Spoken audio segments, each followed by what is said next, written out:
Usmare waxaa ka socdo doorasho olole doorasho oo aad u weyn niyahow doorashadan qofkii soo baxa la sii ogyahay maxaa noogu daalinay shacabka hadba qofka ay u arkaan inuu qof mas'uul yahay oo soo muuqdo ay inta u soo baxaan soo dhaweeyay dadka qaar waxaa laga yaabaa inaysan warqadda xisbiyo badan ku qoran inaysan xisbiyada kala fahmi karin golayaasha deegaanka iyo golaha wakiilada 90% waxaa ka soo baxay horta dhalinyaro u badiyay magacaygu waa Murid Axmed Usmare waxaa ka socdo doorasho olole doorasho oo aad u weyn 3 toddobaad ugu dambeysana waxaa muuqatay isbedelo haday noqon lahayd imaanshaha dadka xisbiyadii oo imaanaya dhalinyaro badan oo xildoon ah oo raadinayaan golayaasha deegaanka iyo golaha wakiilada oo magaalada ku soo qulqulayo marka rajooyin fiican ah jiro magaalada isbedel ka muuqdo haday noqon lahayd ganacsiga haday noqon lahayd isdhexgalka haday noqon lahayd bilicda guud iyo amniga xogaana waxaa jiro isgarbin oo arrimaha doorasho markay jiraan waxaa lagu yaqaanaa xisbiyaha tartamaya marka xisbiga JSP hadda xogaay ugu awood roono maadaama uu yahay xisbul xaakimka ma xilliga hore saameyn looga lahayo xisbi tawfiiq lahaay saameyn ku lahaay laakiin hadda maadaama xisbul xaakimka waxa muuqata in maalmihii ugu dambeeyay awood saarayaan xafiisyo furteen dhalinyaro badan wax raadinayso xala ugu dambeysay kooxda inta la diray magaalada ilaa 8 saac 9 saac la gaaray oo saxmadda laga dareemayo doorashada waagatay marka doorashadaani maxay soo kordhisay marka laga hadlo ololaha dhalinyaro badan aad sharaxday maxay magaalada ka bedeleen qaabkii hore ololayaasha loo sameeyay jiray wallahi wax badan ay ka bedeleen sababtoo ah hanaan cusub oo digital ah in xisbiyada gudaheeda marka hore lagu tartamo qofka marka hore inuu isdiiwaan geliyo oo iska diiwaan geliyo xisbiga rabo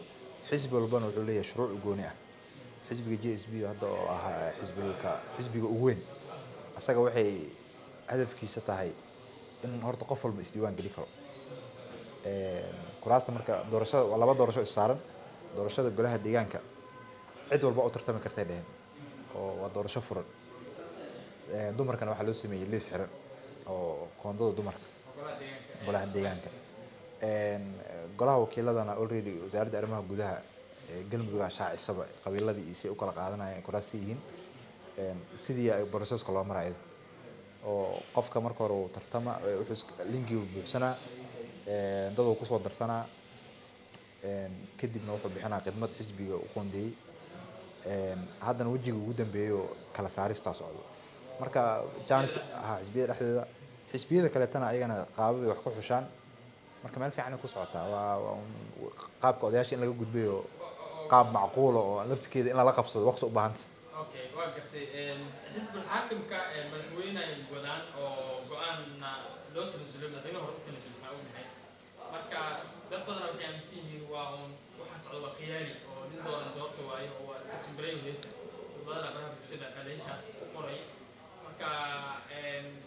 ma u muuqataa inay tahay doorasho wixii waqti badan la sugayay ah oo ay tahay xilli dadku codkooda ku cilbaxaan mise waa wax iska la dhihi karo oo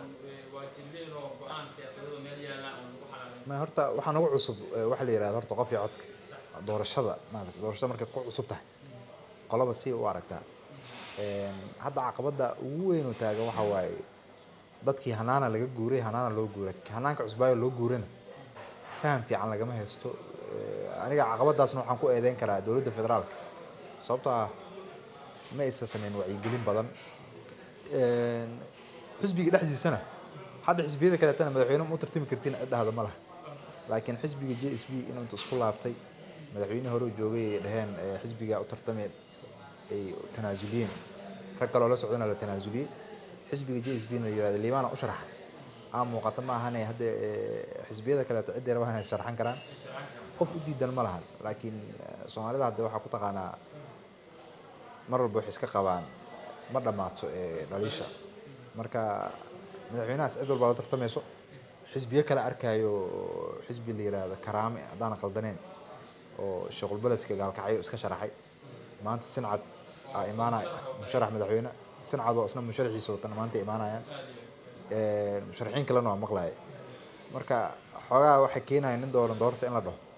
xogaa maadaama xisbiga awoodda lahaa ay qof isku tawfiiqsadeen saas loo dhaha maahan marka golayaasha la dooranayo 25 maxay uga dhigan tahay wallahi dhusmare wax badan ay ku dhigan tahay sababtoo ah golayaasha deegaanka hore waa u jireen laakiin markaan xoogaa waxay uga duwan tahay hanaan xisbiyaa lagu dooranaa shacabkaas oo dhan. ha awal odayaala iska soo qori jiray qol lagu habeen jiray hadda shacabka iska soo xulanaya shacabkana hadda criteria ku xulanayaan oo qofkii u arkaan inuu micno leeyahay aa soo baxaayo markay tiim midda kale bogaadinta waxaa ah golayaasha deegaanka iyo golaha wakiilada 90% waxaa kasoo baxay horta dhalinyaro u badiyey Dhalinyaro weyn. sababta keentana waxay tahay taleefankaana baasha ku aruurtay wax linki la dhahaayo oo lala dhafraayo maantana laga shaqeynayo odayaasha kama shaqeyn karaan Shaqo adag ah. odayaasha marka meesha ku haray marka dhalinyaraha kasoo wada baxday meesha oo mustaqbal leh oo rajal leh oo weliba dhusmareeb oo kaleeto Guddoomiye. sida hadda aan dareemayo dhalinyaro micno leh kasoo baxayso golayaasha deegaanka kadibna waxaan rajeynaynaa in guddoomiye micno laho magaaladan wejigeed hadda leedahay meel fiican ay joogtaa weji ka qurux badan oo horumar leh garaad waa mahadsan tahay magacayga waa farxaan raage wakiilka ramaas ee dhusmareeb kolley dee waxaan u maleynayaa soomaalida waxay tirahdaa war qaba xiise male annaga halkaan hadda waxaan ka wadnaa diyaargarowgii doorashooyinka qof iyo codka oo isku sidkanaya golaha deegaanka iyo golaha wakiilada marka annaga processkanaga xisbi dhexdiisa hadda socda iyo wacyigelintii bulshada labadaas qodob hadda ka shaqeynaa labadoodana meel fiican inoo marayaan oo gebagabi ku dhow yihiin waxaan u diyaarsanaa insha allah takana doorashada ka qayb galno oo sidii macnaha guddiga doorashooyinka iyo xisbiyaduba isla shaaciyeen doorashada qof iyo codka 25 ka dhacaysa galmudug dhammaan deegaamada galmudugna waa ka sugannahay doorashadiina oo diyaarsannahay in aan galno diyaar ah insha allah insha allah waxa la wixii process ahayo doorashada ka horreeyay gebagaban noo maraya marka diyaar ah diyaar galowga ugu dambeeya ku jirnaa insha allah Ka hor dhalinyarada iyo haweenka iyo bal sida ay maxay uga duwan tahay doorashadan kuwa hore sidee dhalinyaradu qayb galay. annaga sidanadaba xisbiyadu waa kala duwan yihiin xisbiga annaga wuxuu xooga saaraa oo awoodda saaraa waa dhalinyarada iyo haweenka dadka hadda u sharaxan u badan 90% iyo ka badan weliba waa dhalinyaro iyo haween marka labadaasba waa labada aan ku tashanayno islaan codaa ka helisiin ayagaanan soo saarayna insha allah awoodda aan saarayna insha allah si xisbiga usoo bixi lahaayeen weliba gabdhaha iyo haweenka priority gaar ay leeyihiin sida shuruucda ku qoran shuruucda xisbiga iyo shuruucda guddiga doorashooyinka iyo shuruucda dhan marka lambar 1 ay ka yihiin aad iyo muhiimadda koowaadna ayagaa noo ah Maxaa caqabadaha oo marka doorashada maadaama ay cusub tahay oo ay markii ugu horreysay la qabanayo aad is leedahay waa la wajahay ama si guud waa jirta. aniga horta caqabadaha hadda waxa ugu badan oo isleenahay caqabado way kasoo wajihi karaan dadkii oo doorashadii fahansaneen weliba roolkaas waxaa iska lahaa guddiga doorashooyinka ay ahaayeen inay dadka dee ay si fiican u wacyigeliyaan roolkii marka maadaama waqtigiina iska koobnaa gabagaban oo ahaa annagaa dadkii waxa waa isku taxallujin oo barna marka waxaa laga yaabaa maalmaha codeynta warqadaha dadka inaysan weligood arkin dad qaar waxaa laga yaabaa inaysan xataa magacooda qori karin dadka qaar waxaa laga yaabaa inaysan warqadda xisbiyo badana ku qoran inaysan xisbiyadii kala fahmi karin inay meelo qaldan saaraan tigta saasaa suuragal marka caqabadaha aan isleena caqabadaha ugu badan soo wajihitaan waa taas sidoo kale waxaa jira dadkii oo meelo kala duwan sanadkan maadaama roobka uu yaraa u kala naq raacayo deegaamo kala duwan jira dadkii isdiiwaan geliyey waxaa laga yaabaa aan hadda deegaanka galmudug ku sugnayn inay kamid yihiin dadkii isdiiwaan geliyey marka iyaga naftirkoodana caqabad waaye meesha ay jiraan lagama keeni karo marka dadka ku tashanaysa waxaa laga yaabaa inay saameyso laakiin caqabadahaas oo dhan way jiraan laakiin waxaan isleenahay insha allah waa laga gudbi doonaa dadkana kolleyda intii joogta coday doonta intii la keeni karo oo deegaanada dhadhow joogtana waa la keenaa insha allah meelaha seejooyinka insha allah waa u diyaar garownay marka caqabadahaasaan isleenahay way ugu badan yihiin maxay idinkaga dhigan tahay 25 maxaad filaysaan maalintaas in marqaati u noqotaan ama ana waxaan marqaati u noqonaynaa doorashadii ugu horreysay oo ka dhacda galmudug oo qof iyo coda inkastoo caqabado badan iyo tabashooyin badan iyo waxyaabo badan iska jiraan oo dadka inta badan lagu eedeynayo leeyahay guddiga dhanka siyaasadda oo dowladda xaggeeda iyo tiimka talada hayo laleeyahay waxbay maraqsanayaan dadka inta badan waxay aaminsan yihiin way ku leeyihiin niyahow doorashadan qofkii soo baxa lasii ogyahay maxaa noogu daalinay dadka qaar dhahay marka laakiin haddana saasay tahay annagu ma niyajabayno waa wadeynaa doorashada natiijo fiicanna waa rajeynayna insha allah marka waxaad u tartamaysaan maxay tahay hadiiba sidaas sheegtaba wixii soo baxay la rajeynayay golayaasha kale rajo magacaad maya annaga kolley waxaan dee sideedaba qofka waxaa la yidhi libinta nin holiyaa helaa la yidhi marka dee iyaga naftirkooda dadku dee waxay sheegayaan iyo waxaa laga yaabaa waaqac inay kala duwan yihiin waxna waa ka jira runtii oo baydhaba lagu soo arkay kulay dee baydhaba kadibna wada hadallo badan iyo juhdi badana la bixiyey oo guddiga doorashooyinka oo la dadka dhexdhexaad u noqda annaga waxaan rabnaa in cadaalad helno dhexdhexaad ay guddiga doorashooyinka doorashada ka noqdaan haddii wax isbedelaan waa ka hadli doonaa laakiin saasaan rajeynayna insha allah waxaa lagu jiraa xilli doorasho waqtigii loo asteeyey inay dhacdo doorashada galmudug ee isku sidkan golaha wakiilada iyo golaha deegaanka ayaa la joogaa oo waxaa ka dhiman wax 10 beri la mida 25 bishan hadda aan ku jirno oo maanta 14 ah ayaa loo asteeyey doorashadaas ayaan u diyaar garoobaynaa si weyn ayaa looga dareemayaa diyaar garowga doorashada gaar ahaan xisbiga tawfiiq si weyn ayuu u diyaar garoobay waxaan rajaynaynaa maalinka la gaaro 25 taageerayaasha xisbiga tawfiiq inay maaragtay codkooda dhiiba doonaan ururka tawfiiqna ay u coday doonaan midaasaan diyaar garowgeeda ku jirnaa waan isu diyaarinaynaa guulna waan filanaynaa hadduu ilaahay waa xafafayn balmaysa marka processka hadda socda u diyaar garowga aad ka dhawaajisay yani maxaa socda faceska ololaha ee hadda aad wadaan maadaama musharaxiin kala duwan ay ka yimaadeen maxaad wadaan hadda aad ku horantihiin aad u mahadsan tahay waxaan wadnaa oo diyaar garowga ka mid ah wacyigelin bulshada in la wacyigeliyo oo loo sheego sida ay u coday lahaayeen qaabka codkooda ay u rida lahaayeen oo dadka codkooda ay si maaragtay ammaan ah ay ugu rida lahaayeen oo codkaasi uusan u qasaari lahayn midaas ayaan waxaan ugu jirnaa xisbiga tawfiiq deegaanadan marka la joogo waa xisbiga si fiican bulshada uga hagar baxay oo wacyigelin dhab ah bulshada gaarsiiyey iyadoo waqtigu kooban yahay oo doorashadii wacyigelin badan aan laga samayn horay dadku aan dee aysan u aqoonin doorasho qof iyo cod aysan u aqoonin mas-uuliyaddaas tawfiiqa dhabarka u ritay waqti badan aan gelinay wacyigelintaas maantana waxaan rajaynaynaa miraheeda inaan guranno oo bulshadu si fiican ay u soo baraarugayaan haddeer waxaan wadnaa ololayaal xaafadaha magaalada iyo deegaanada hoos yimaada magaaladaba ka socda oo waa markaan caasimadda ka hadlayo taasoo bulshada lagu gaarsiinayo inay codeeyaan sidoo kale kaararkii codbixinta ayaa waxay yaalaan goobihii laga bixinayay kaararka dad badan oo weli qaadanaa jira iyadana waxaan ugu jirnaa dadaal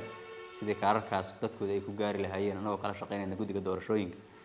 in dadka kaararkooda qaadano ay qaataan kaararkooda doorashadii maadaama waqtigeeda aad u kooban yahaan ay u diyaar garoobaan waqti musharaxiin badan xisbiga ka socda saa ogahay oo caasimadda golihii wakiilada iyo golihii deegaanka bal arrintaas ayadana faahfaahinaysa sidee xisbigu oo ugu jiraa in tartanka dhanka kuraasta markii la yiri doorashadu waa qof iyo cod waxaa meesha ka baxay in qof la iska calaameeyo oo rabitaan shaqsi qofka lagu calaameeyo qof walba oo islahay bulshada waxaad u qaban kartaa oo codka u soo doontay bulshaduna waxay dadka ku qiimeynaysaa qofka waxqabadkiisii hore iyo hadalkiisa sida uu qanciyo bulshada qof walba marka bulshada cod ku qanci kara calaf ku qanci kara ayuu xisbiga tawfiiq fursad siiyey halkaasaa maalinba waxaa soo baxaya qof macno leh oo bulshada hor imaanaya xisbigana wax weyn ay u gashaa bulshada deegaankana wax weyn ay u gashaa inay dadkooda ku kala doortaan yaa berri wax idin qabanaya qofkii maanta wax soo qabtay hore loo yaqaanay ayaa maanta maaragtay bulshada ay codkooda siinaya qof aan ama waxqabadkiisa la ogeyn ama maaragtay aan dadka ku deeqsii karinin aragtidiisa iyo sida uu rabo berri inuu wax u qabto lama rabo qof baahiyaha bulshada yaqaana ay u kala abtirsi u leeyihiin oo kala ablaynayo u kala hormarsan yihiin qofkaas ayaa maanta bulshada ay bulshada wax u quuraysaa ayna soo dhaweynaysaa maalmahan aadan marka uga dareemayna deegaanada soo dhaweynada aad aragtaan socdaah waa arrintaasi daba joogaan shacabka hadba qofka ay u arkaan inuu qof mas'uul yahay oo soo muuqdo ay inta u soo baxaan soo dhaweeyay ugu dambeyn caqabadaha maadaama ay cusub tahay doorashadaani aad la kulanteen ama aad rajeynaysaan iyo waxa aad ka filanaysaan maalinta doorashada station laatanka carabaan suuqeen aad u mahadsan tahay caqabadaha waxa ugu horeeya faham darro haysata bulshada Soomaaliyeed oo la xiriirta xagga farsamada ha ahaato oo dadka ka shaqeynaya shaqada xitaa inaysan si fiican u fahamsanin ama si farcad leh aysan uga shaqeynaynin horey u soo dhacdo doorashada deegaano badan ay ka soo dhacdo qaladaad badan la socday arrintaasi way jirto wax badan laga hadlayo wacyigelin laga sameeyo runtii faham darro sidoo kale bulshada haysato qaabka loo codeynayo waa midaan hadda ka hadlayay dadku maadaama aysan hore u coday jirin oo markii ugu horeysay oo doorasho qof iyo cod dhawaanahan la qabanayo ay tahay faham darradaas marka si guud Soomaalida u haysata ayaa waxay qaybta koowaad ah qaybta labaad waxaa ka mid ah deegaanada aan joogno inta badan waa deegaano miyiga dad ahaa codeynta qayb ka noqonay isdiiwaan geliyay miyigii waxaa laga yaabaa dadkii inay guureen qofkii asagoo kaarkii wato cod bixiye deegaanka shalay oo ka diiwaan galay inuu sa joogino deegaanka kale uu joogo arrintaas uu saameynay iyaduna leedahay oo waxyaabaha beriyahan aan arkayno dadka inta badan kaararkoodu yaaliin waxaa qayb ka ah dad deegaanadii ka hayaamay ama ka diir raacay iyadana waxaan rajaynayay qofku inuu meesha ugu dhow ka coday doono guddigana u tixgeli doonaan meeshii uu qofkani ka diiwaan galay maadaama uu si joogo meesha uu joogo inuu ka coday karo inahaasaan dareemaynaa wacyigelintaas ayaan marka waqtiga saarayna waana ku jirnaa hadduu leeyahay maxay tahay marka waxa weyn aad ka rajaynaysaan doorashada xisbiga tawfiiqan 25 markaan u fiirino sida aan deegaanadan xisbiga tawfiiq haddaan nahay uga ololeynay iyo sida bulshadu ay noo taageersan yihiin taageerayaasheenu uga dhex muuqdaan deegaanada waxaan rajaynaynaa guusha koowaad inuu xisbiga tawfiiq noqdo xisbiga koowaad ee guuleysta dadaalkeediina waa bixinay haddana waa bixinaynaa iyadoon urur kale ololeynayn oo aan maaragtay ii sheegay wax wacyigelin bulshada loo sameeyay ayaan anagu inta soo istaagnayaan dadka gaarsiinay fariinta doorashada ayadoo guddigii doorashooyinka iyo dawladdii barnaamijka fududeynaysa wacyigelinta aysan ku jirin aan xisbiga tawfiiq hawshaas u istaagnay oo aan ku jirnay waxaan rajaynayaa marka maanta bulshadu inay kala dooran doonaan dadka wax u qabtay iyo dadka aan wax u qabtay